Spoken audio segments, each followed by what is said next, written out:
Marriage is the longest-running scam in history. People call it love. I call it branding. You sign paperwork, exchange jewelry, and hope the product doesn't fail before the warranty does. My name's Leah, 38. I work in marketing, which means I know how easy it is to sell a lie if you package it beautifully. Daniel, 41, is an architect. He builds homes for other people. Dreams rendered in glass and steel. Clean lines, no cracks showing. When we first met, I noticed the gold band immediately. Left hand, third finger, no hesitation. He caught my glance and smiled. "It's for work," he said. "Some clients trust married men more. Makes them think I'm reliable."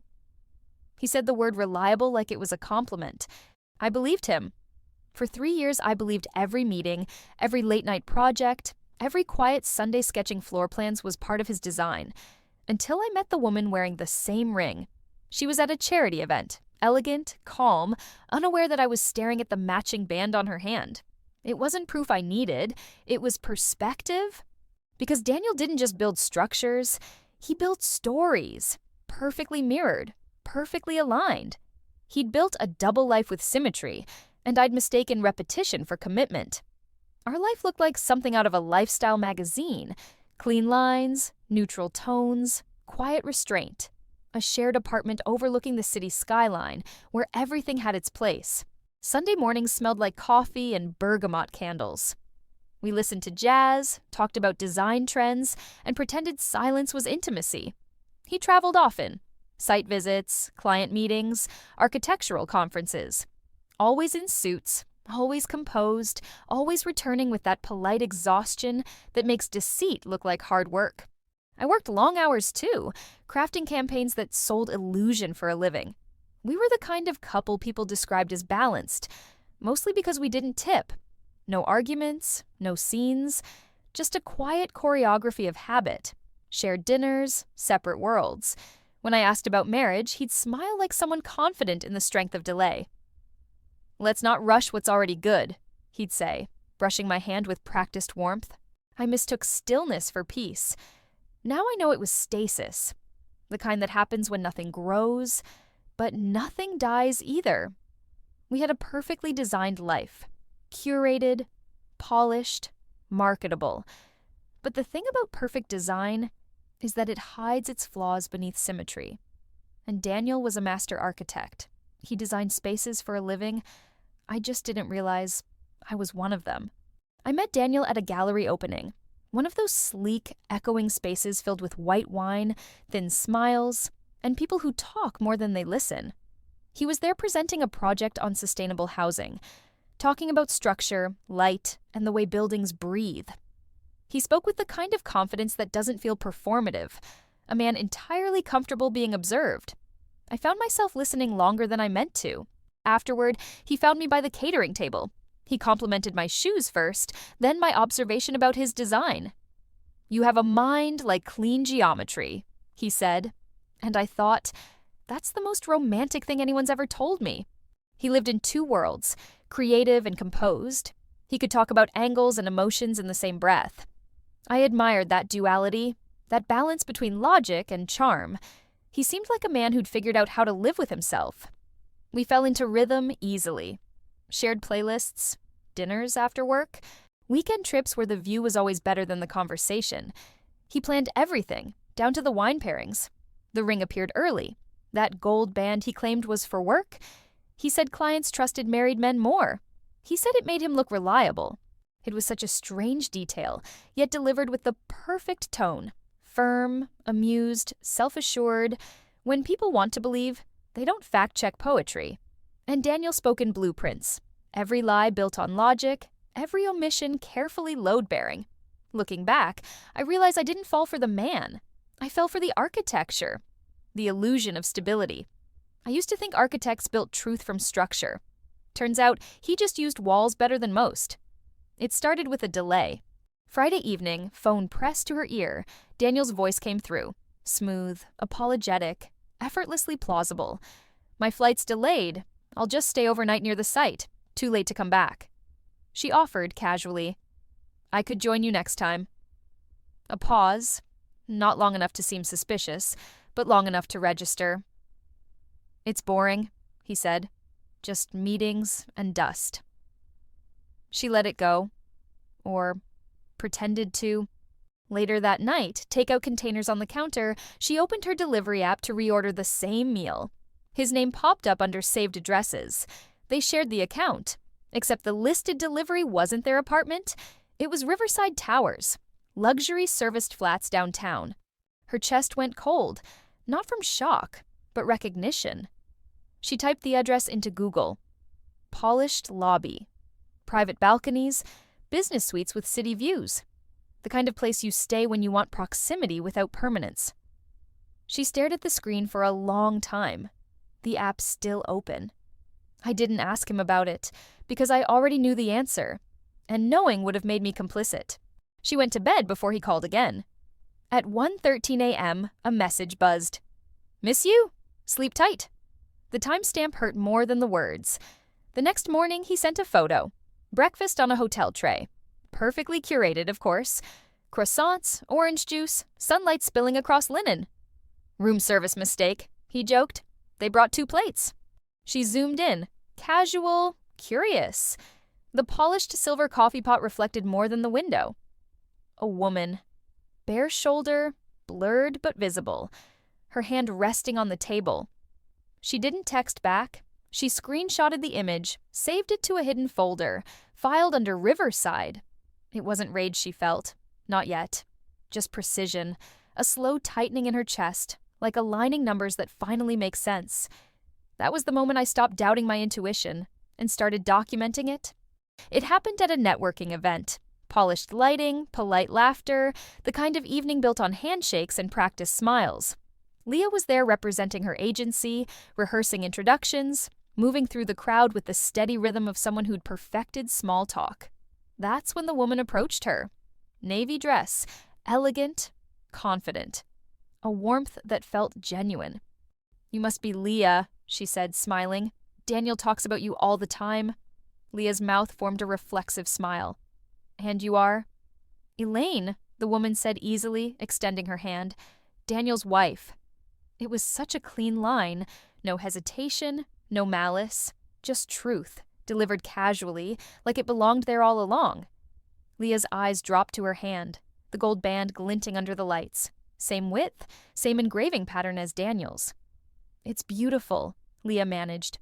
"Where'd you get it?" "Daniel designed it," Elaine said, proud.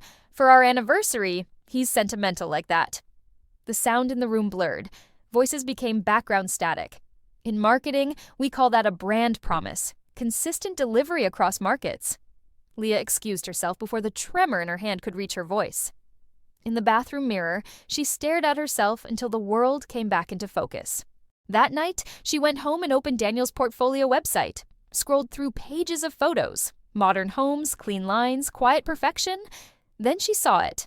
A charity gala, Daniel in his usual suit, Elaine beside him, radiant, tagged in the caption, "Elaine Merton, partner, Merton & Cumbers Architects." Her breath caught. The surname, the company, and she searched business records next. Daniel and Elaine Merton. Married, 7 years. Her fingers hovered above the keyboard. A strange calm washed over her. "I wasn't the mistress. I was the life between meetings." She poured herself a drink, stared at their framed photo on the shelf, both smiling, both pretending not to know better. He hadn't built 2 lives. He'd simply designed one with better zoning. End beat. He didn't live 2 lives. He commuted between them. Leah didn't confront him. Not yet. People think revenge is rage in motion. But real revenge, the kind that works, is patience with a Wi-Fi connection.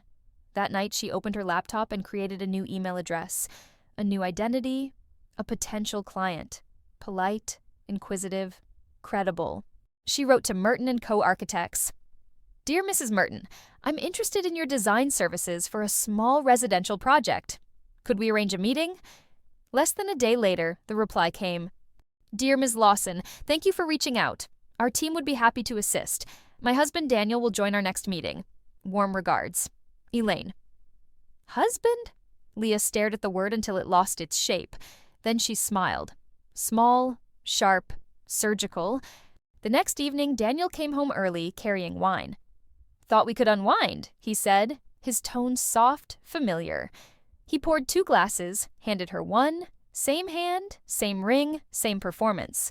She watched him the way a scientist observes a failed experiment. You can't lie gracefully to someone who's already seen your performance. After he went to bed, she began cataloging. Receipts, messages, calendar invites, hotel confirmations. She built folders within folders, her own archive of betrayal. Every lie needed a file path. 2 weeks later, her phone rang. Unknown number. A calm voice. Is this Leah? Yes. This is Elaine Merton. We seem to have mutual interests. The air between them tightened. Silent understanding, sharp as glass. They met at a quiet cafe by the river. No shouting, no drama. Just 2 women drinking tea, both pretending not to recognize the same ghost in each other's eyes. Elaine slid an envelope across the table. Inside, bank statements, property deeds, shared accounts. He's been using both our names, Elaine said softly. Joint assets with 2 wives. He's clever, but not clever enough. Leah looked down at the paperwork. Elegant fraud laid out like art. I'm not surprised, she said. He always believed in symmetry. Elaine smiled faintly. So what do we do? Leah folded the papers carefully, tucked them into her bag. We divide him, she said, like any shared asset. That's when I realized revenge wouldn't be about exposing him. It would be about dividing him. Leah once believed architecture was about balance, weight against weight, truth against illusion. Now, standing across from Elaine in a quiet cafe, she understood. It was really about demolition. They became co-conspirators. 2 halves of the same equation, meeting not out of friendship, but out of precision. Elaine handled the financial architecture. Leah handled the narrative. Their plan was clean, professional, irreversible. Elaine filed to dissolve Merton & Co. quietly, citing irreconcilable business practices. She drained the accounts legally under her half of the partnership rights. Meanwhile, Leah leaked Daniel's duplicate portfolios to key clients, blueprints recycled across contracts, invoices billed twice under separate project names. Within weeks, whispers turned to reports, reports turned to investigations. His name became radioactive. The firm that once prided itself on symmetry began to collapse under the weight of its own reflection. Wildcard twist. His mother, a silent investor, pulled her funding after hearing rumors that his rival firm had exposed him. The rival Leah had once introduced him to over dinner months ago. He said I made his life richer. I just didn't tell him I'd itemized the cost. The night it all came undone, he showed up at her apartment, disheveled, eyes hollowed from sleeplessness. They're saying I falsified records, he said. You did, she replied evenly, just not the kind they caught. He begged for help, for understanding, for her to tell him what to do. She opened her drawer, pulled out a small business card, and handed it to him. It read, Elaine Merton and Associates, Divorce Consultancy. Tell her I said thank you, Leah said. He stared at the card for a long moment, the final perfect symmetry of his undoing. He used us to build 2 worlds. We rebuilt ours from the ashes of his. Months later, Leah's apartment feels lighter. Not peaceful, just quieter. The kind of quiet that doesn't comfort, only confirms absence. New city, new job, new view. Same habits. Black coffee, clean countertops, silence that hums like memory. She doesn't miss Daniel. She misses the illusion, the soft fiction of belonging to something permanent. Grief doesn't come from loss. It comes from realizing how much of your love was a hypothesis. One afternoon, a letter arrives. Cream envelope, handwritten, Elaine's handwriting. Inside, a single photo. Daniel's old firm, stripped of branding, scaffolding around the facade. Below it, a short note. He's finally building something honest. Walls for other people. Leah stares at it for a long moment before smiling faintly. Then she folds the photo and slides it into a drawer, next to her old house key and the business card that started it all. He said the ring on his hand was just for work, until I met the woman wearing the same one. She looks out the window at dusk, city lights flickering like tiny confessions. He built 2 homes out of lies. We just decided to make sure he never lived in either again.